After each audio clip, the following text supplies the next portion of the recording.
Well, Ibn Taymiyyah is well known for many reasons. Let me start with the security reasons. He is quoted as an authority by Osama bin Laden, and that tends to get people's interest immediately. And then he's also famous for having written a large work on Shiism, which is feeding into a lot of Sunni Shia polemics today. He was himself a Sunni. He lived most of his life in Damascus, and there were Shia-Sunni tensions in Damascus at that time.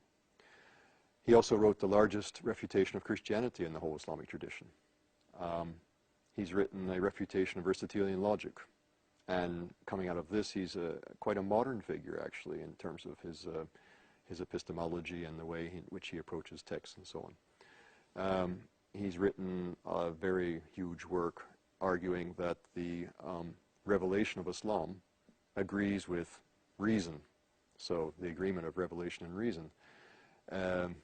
He's talked about Sufism and the spirituality of Islam, and he is well known for his critique of saint worship, shrine worship, or the shrine cult.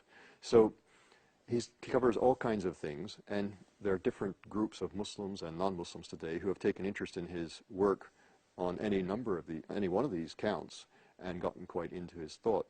But he has something to say about a lot of different things. He stands about midway between the beginning of Islam and the present day. He lived in the late 1200s, early 1300s. He died in 1328. So standing at that juncture, halfway between the beginning and the present of the Islamic tradition, and then having captured the interest of so many people today, that makes him a very fascinating figure to study. So, in other words, here is someone who in Islam is as significant in the range of his work as Augustine or Aquinas is in the Christian tradition. Or even more so. I like to say sometimes, if you walk the streets of Cairo, you can find Ibn Taymiyyah's works, or especially the works of his disciple Ibn Qayyim al-Jawziyya, who writes a bit more poetically and more beautifully. You find them in almost any Islamic bookshop, where you're not going to find Augustine and Aquinas in any bookshop in the UK. Yes, unfortunately.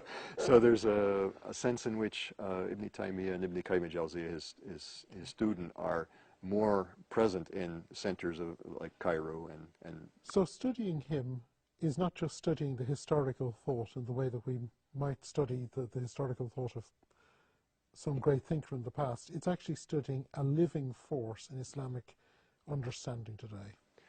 Yes, studying Ibn Taymiyyah is indeed studying a living force in the Islamic tradition. To what extent is Ibn Taymiyyah today? We spoke earlier about him being a living force. What would you say is the most salient of his thoughts that is active today? He really believed firmly that the religion of Islam was rational and agreed with reason, and he worked hard to show that. So he's an apologist, and I think that connects very closely with what many modern Muslims, not all modern Muslims, but many modern Muslims are seeking, is a rationalization and an attempt to explain the Quran and the tradition of the Prophet Muhammad in a way which makes sense. He's trying to make that make sense. It's reasonable. Okay. We have tried in this short film to introduce the thought of a great thinker. I hope you found it interesting, and I hope that it has helped you to discover more and whet your appetite to study even more. John, it's been great having you. Thank you. Thank you for watching. And from the Department of Theology and Religious Studies here in the University of Nottingham, goodbye.